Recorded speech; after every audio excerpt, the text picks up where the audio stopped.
அப்புறம் ஒரு அதிசயம், அதிசயம்னு சொல்ல முடியாது, இது ஒரு கண்டுபிடிக்க முடியாத ஒரு உண்மைன்னு சொல்லலாம். அது என்னப்பா அது? தற்குறியா?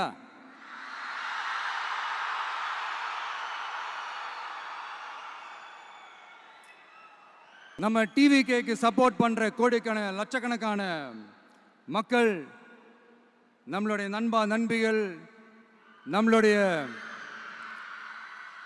ஜென்சி கிட்ஸ்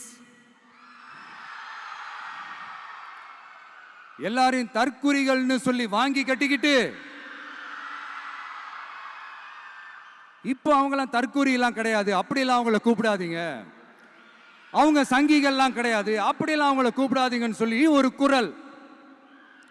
யாருடா அந்த குரல் அப்படின்னு பார்த்தா,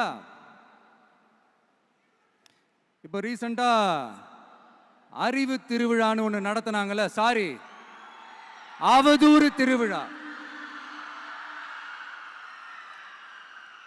அதுல அவங்க தலைமையே குழப்பற மாதிரி, அறிவு கண்ணை திறந்து வைக்கிற மாதிரி ஒருத்தர் பேசியிருக்கிறார். அவர் யாருன்னா அது அவங்களோட எம்எல்ஏவே.